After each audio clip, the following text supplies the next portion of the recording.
ألف لام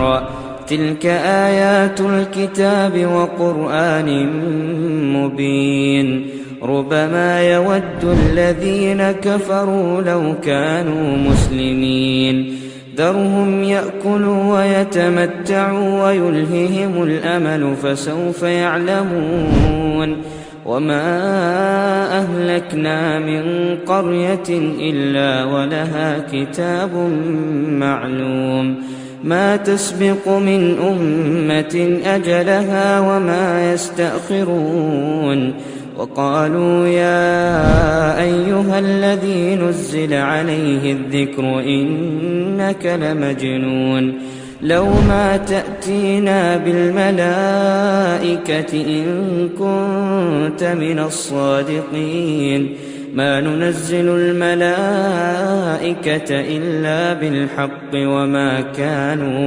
وما كانوا إذا منظرين إنا نحن نزلنا الذكر وإنا له لحافظون ولقد أرسلنا من قبلك في شيع الأولين وما يأتيهم من رسول إلا كانوا به يستهزئون. السلام علیکم ورحمۃ اللہ وبرکاتہ.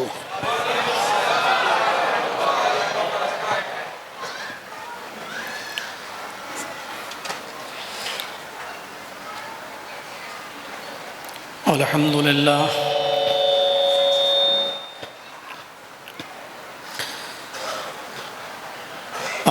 للہ نحمده ونستعینه ونستغفره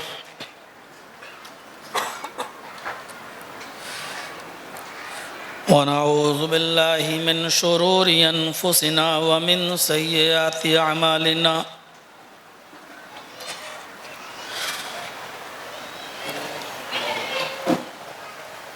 من يهده الله فلا مضل له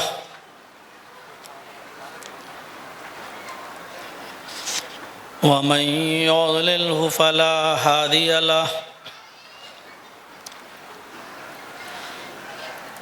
وأشهد أن لا إله إلا الله وحده لا شريك له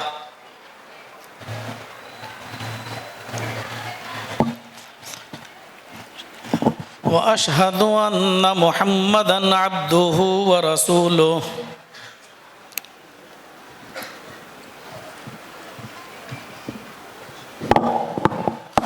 أما بعد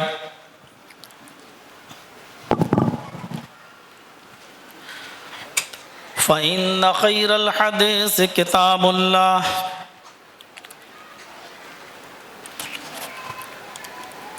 وخير الهدي هدي محمد صلى الله عليه وسلم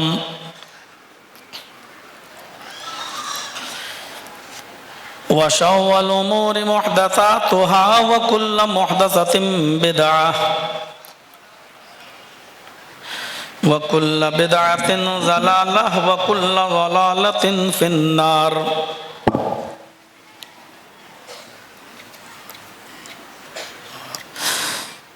أعوذ بالله من الشيطان الرجيم.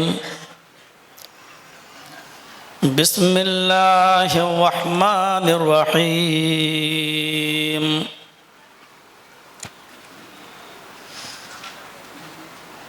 يا أيها الذين آمنوا ادخلوا في السلم كافة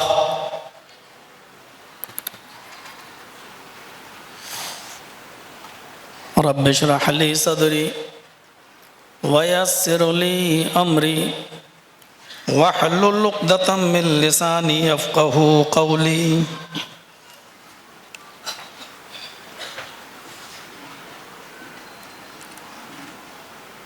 اس عظیم الشان اجلاس کے صدر محترم الحاج نعمت اللہ صاحب حافظہ اللہ امیر صوبائی جمعیت اہل حدیث تلنگانہ،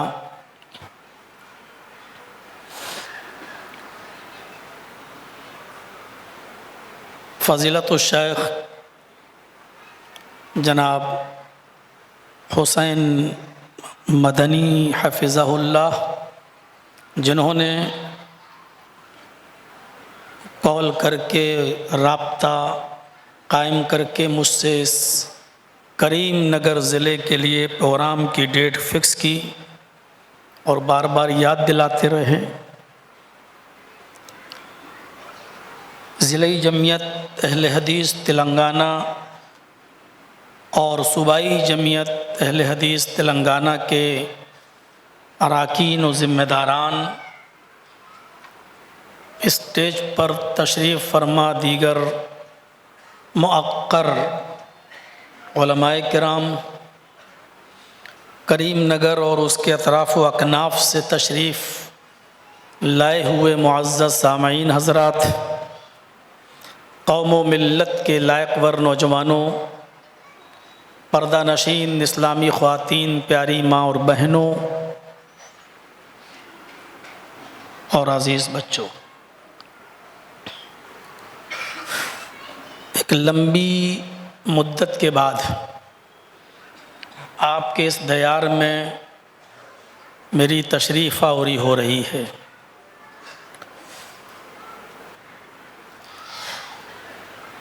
قرآن کریم کی جو آیت میں نے آپ کے سامنے تلاوت کی ہے، اللہ تبارک و تعالیٰ نے فرمایا کہ یا ایھا الذین آمنوا ادخلوا فی السلم کافہ، ایمان والو، مسلمانوں، تم اسلام کے اندر پورے کے پورے داخل ہو جاؤ۔ ایک طرف یہ کہنا کہ ایمان والو،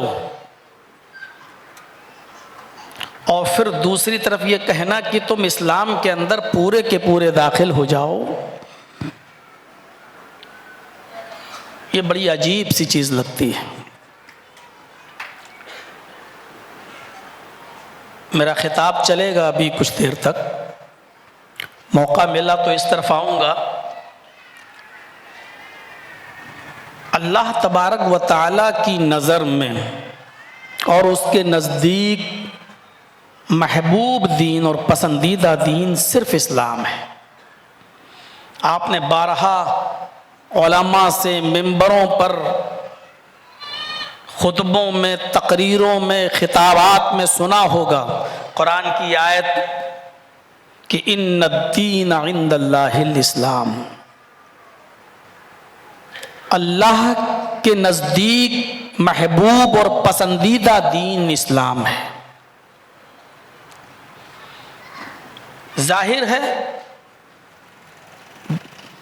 دیگر مذاہب والے یہ کہہ سکتے ہیں کہ آپ خود اسلام کو مانتے ہیں اس لیے آپ یہ تعریف کر رہے ہیں،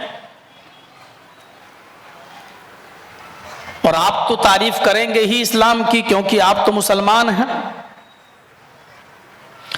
لیکن ابھی جب ہم دوسری آیات جب آپ کے سامنے پڑھیں گے تو اس سے پتہ چلے گا کہ اللہ رب العالمین کو اسلام کیوں محبوب ہے اور اللہ کے نزدیک پسندیدہ دین اسلام کیوں ہے۔ اللہ رب العالمین کے نزدیک مذہب، دین صرف ایک ہی ہے۔ یہ لوگوں کے خود ساختہ ادیان ہیں جو انہوں نے بعد میں ایجاد کیے ہیں، ورنہ اللہ کی طرف سے جو دین نازل ہوا ہے وہ اسلام ہے۔ جیسے ہوا، پانی، سورج کی روشنی، چاند، زمین، آسمان، بارش، ان چیزوں میں کوئی بٹوارا نہیں ہے۔ سورج کی روشنی سب کے لیے ہے، آسمان سے نازل ہونے والی بارش سب کے لیے ہے، چاند کی روشنی سب کے لیے ہے، ہوا سب کے لیے ہے۔ اسی طریقے سے اللہ تبارک و تعالیٰ نے سبھی کے لیے ایک ہی دین بھی نازل کیا ہے، دوسرا نہیں۔ کوئی یہ نہیں کہہ سکتا ہوا پر اور پانی پر کہ اس پر ہمارا ادھیکار ہے تمہارا نہیں. اسی طریقے سے کوئی شخص یہ نہیں کہہ سکتا کہ یہ دین یہ اسلام صرف ہمارا ہے تمہارا نہیں. جس طرح یہ تمام چیزیں اللہ تبارک و تعالیٰ کی طرف سے سب کے لیے ہیں، اسی طریقے سے اسلام بھی سب کے لیے ہے، کسی ایک کے لیے نہیں ہے، وہ سب کے لیے ہے. اور اسی لیے آدم علیہ السلام سے لے کر محمد الرسول اللہ صلی اللہ علیہ وسلم تک جتنے بھی پیغمبر جتنے بھی نبی اس دنیا میں آئے سب کو یہی دین دے کر بھیجا گیا تھا. جب سب کا دین سب کا پیغام یہی تھا تو ظاہر ہے کہ اللہ تبارک و تعالیٰ کی طرف سے نازل کیا ہوا دین یہی تھا اسلام. شرع لكم من الدين ما وصى به نوحا والذي أوحينا إليك وما وصينا به إبراهيم وموسى وعيسى نقيم الدين. یہ کہا اللہ تبارک و تعالیٰ نے، اے محمد صلی اللہ علیہ وسلم ہم نے آپ کے لیے اسی دین کو نافذ کیا ہے، اسی دین کو مشروع قرار دیا ہے، ہم نے آپ کو وہی دین دے کر بھیجا ہے. ما وصى به نوح والذي اوحينا اليك، جس دین کی وصیت جس دین کے نفاذ کا حکم ہم نے حضرت نوح علیہ السلام کو دیا تھا اور جس کی وحی ہم نے آپ سے کر دی تھی. کتنے صاف لفظوں میں کہا اللہ نے. یہ آپ کو کوئی نیا دین دے کر نہیں بھیجا ہے ہم نے.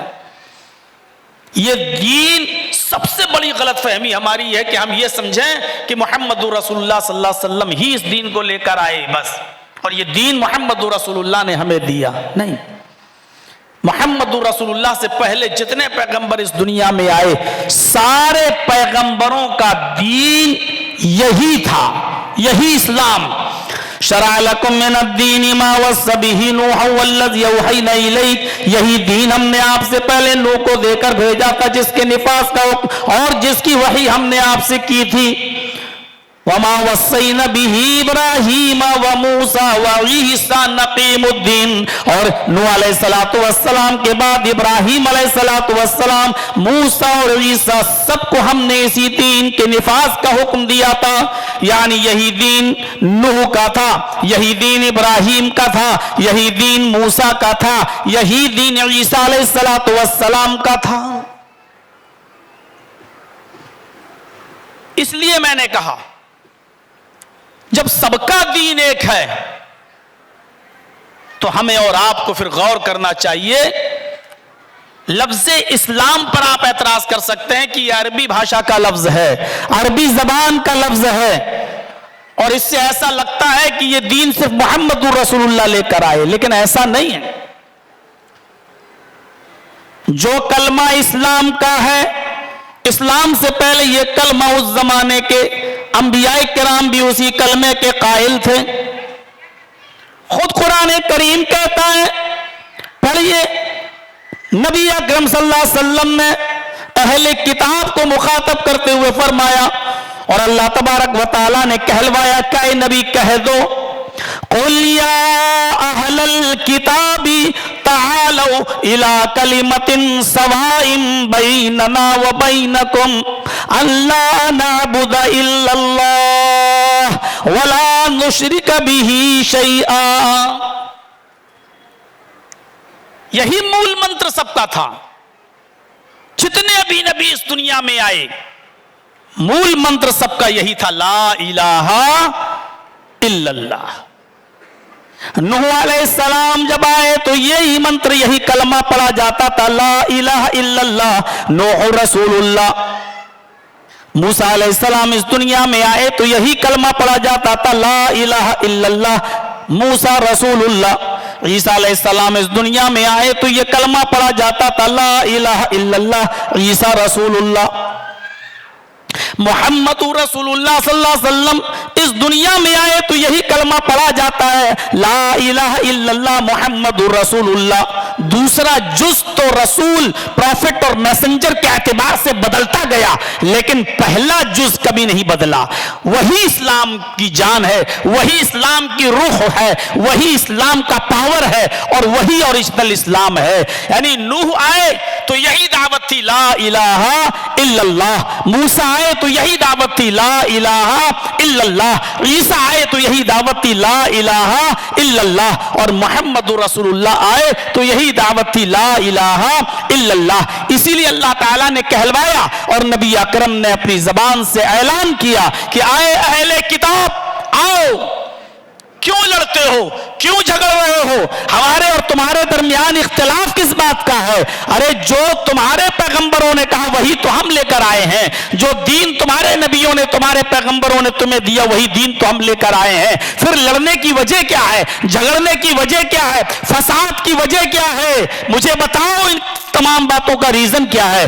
آئے اہل کتاب قل یا اہل الکتاب، اے محمد صلی اللہ علیہ وسلم آپ اناؤنسمنٹ کر دو، آپ کہہ دو اے اہل کتاب، اے یہودیوں، اے عیسائیوں، آؤ ایک ایسے کلمے کی طرف، تعالوا الی کلمۃ سواء بیننا و بینکم، آؤ ایک ایسے کلمے کی طرف جو ہمارے اور تمہارے درمیان برابر ہے، آؤ ایک ایسے مول منتر کی طرف جو ہمارے اور تمہارے درمیان سماوی ہے، اس کے اندر کوئی فرق نہیں ہے، وہی مول منتر تمہارا بھی ہے، وہی مول منتر ہمارا بھی ہے، وہی کلمہ تمہارا بھی ہے، وہی کلمہ ہمارا بھی ہے، وہی دین تمہارا بھی ہے، وہی دین ہمارا ہے، اور وہ مول منتر کیا ہے؟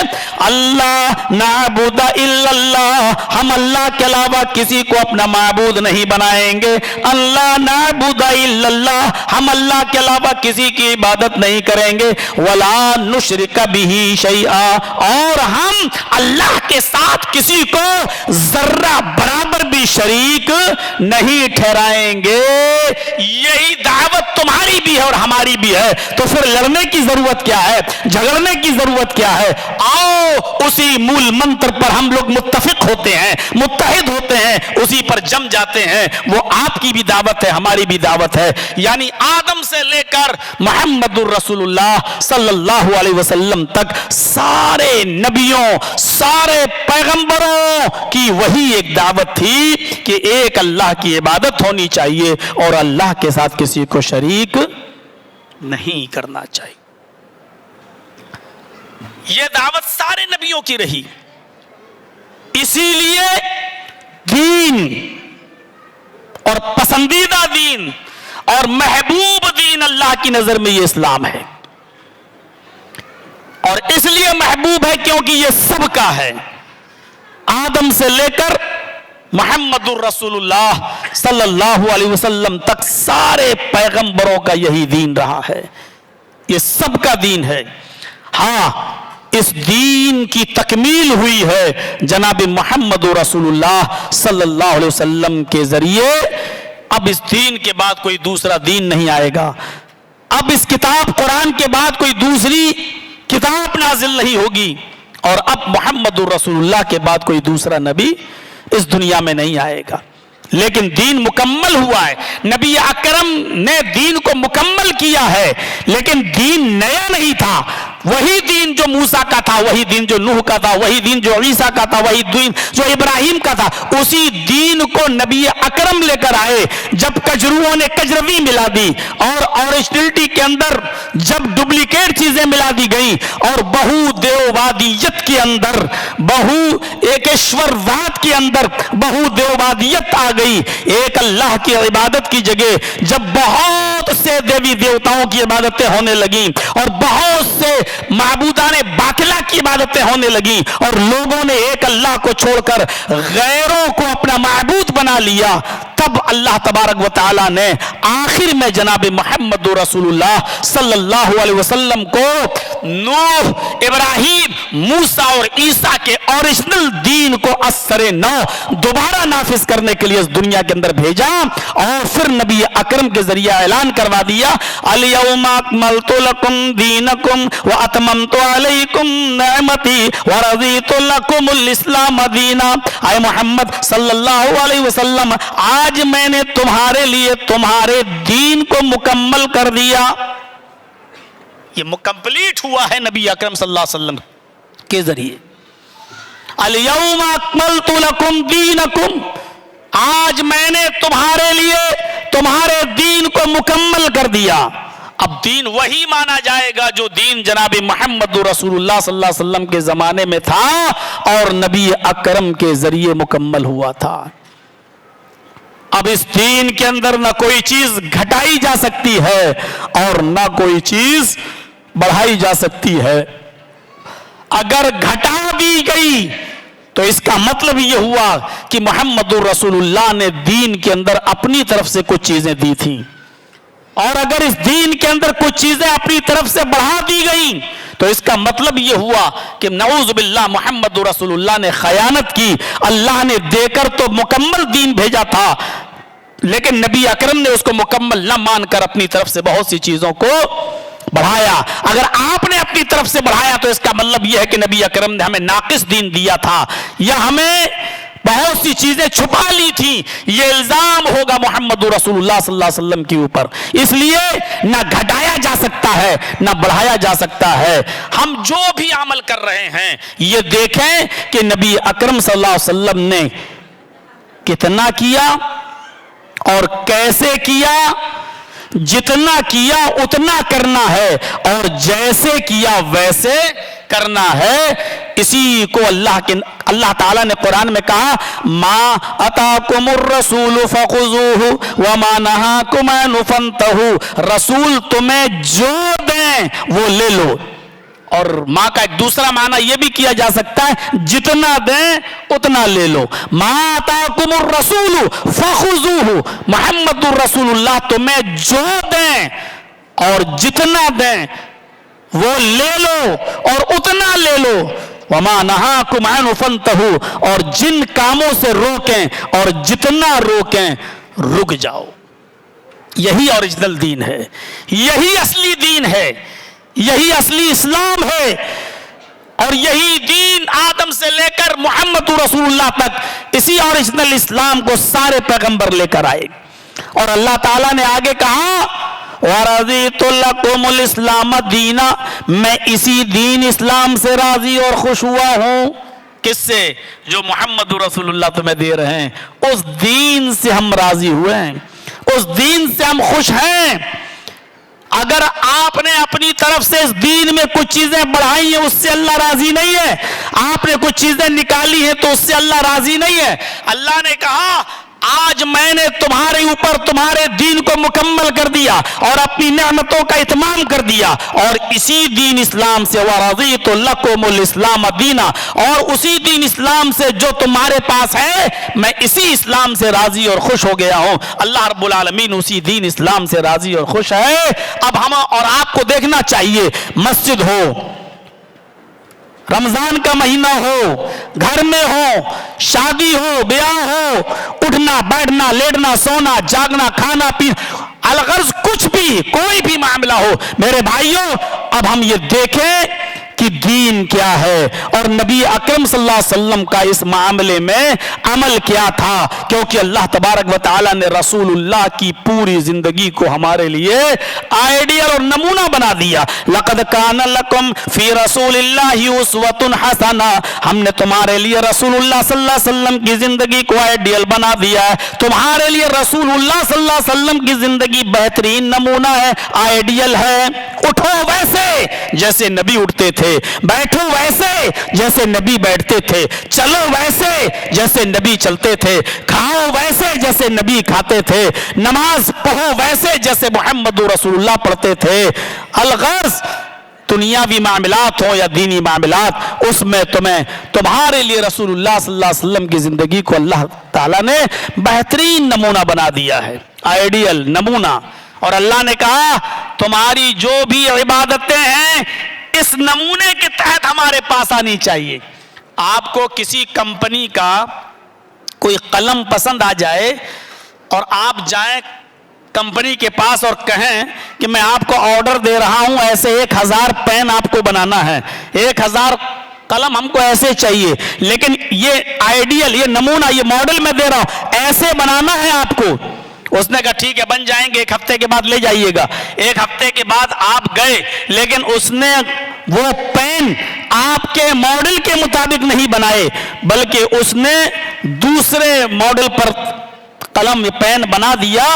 اور آپ جب اس سے بحث کرنے لگے, صاحب میں تو ایک آئیڈیل دے کر گیا تھا, ایک نمونہ دے کر گیا تھا کہ مجھے ایسے 100 پین چاہیے, آپ نے ایسے 1000 قلم پین تو نہیں بنائے ہیں. اس نے کہا بھائی آپ کو لکھنا ہی تو ہے, لکھنے سے مطلب ہے, اچھا چلتا ہے, مضبوط ہے, لے لیجئے. آپ نہیں لیں گے. کیوں؟ کیونکہ آپ اس کو ایک آئیڈیل دے کر آئے تھے, ایک نمونہ دے کر آئے تھے, اور آپ نے یہ کہا تھا کہ مجھے ایسے 100 500 1000 پین مجھے ایسے چاہیے.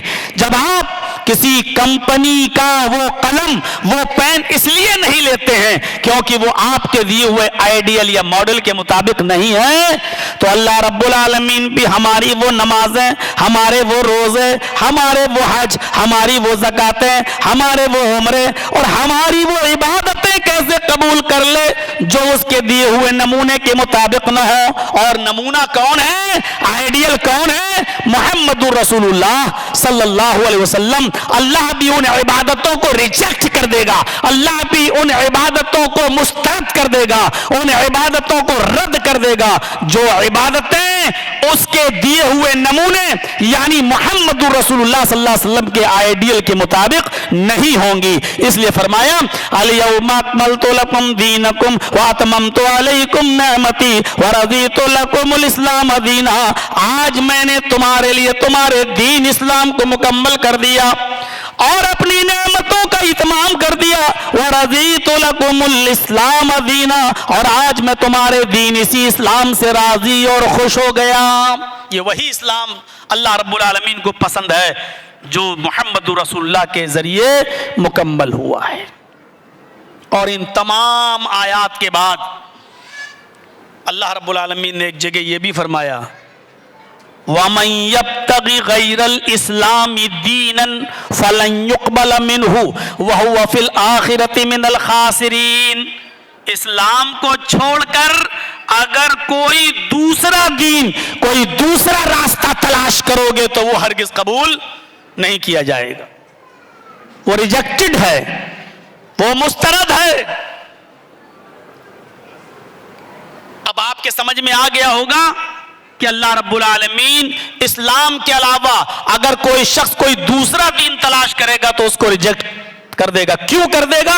کیونکہ اسلام ہی محبوب دین ہے اور پسندیدہ دین ہے, اس لیے کہ اسلام ہی سارے نبیوں کا اور سارے پیغمبروں کا دین ہے, اس لیے کہ اسلام ہی کو لے کر آدم سے لے کر محمد رسول اللہ صلی اللہ علیہ وسلم تک سارے پیغمبر آئے ہیں, اور یہ اسلام ہی ہے جس کو اللہ تبارک و تعالیٰ نے مکمل کیا ہے. نبی اکرم کے ذریعے یہ دین مکمل کر دیا گیا ہے, اور جب کمپلیٹ ہو گیا, مکمل ہو گیا, تب اب اسلام کو چھوڑ کر کوئی دوسرا دین کوئی تلاش کرے گا, کوئی دوسرا راستہ اگر تلاش کرے گا, کوئی دوسرا مذہب اختیار کرے گا, چاہے وہ کتنا اچھا لگتا ہو دیکھنے میں, چاہے وہ کتنا اچھا لگتا ہو اس کو سمجھنے میں, لیکن اگر اسلام کے علاوہ وہ راستہ ہے, وہ دین ہے, تو فَلَن يُقْبَلَ مِنْهُ, تو وہ ہرگز قبول نہیں کیا جائے گا.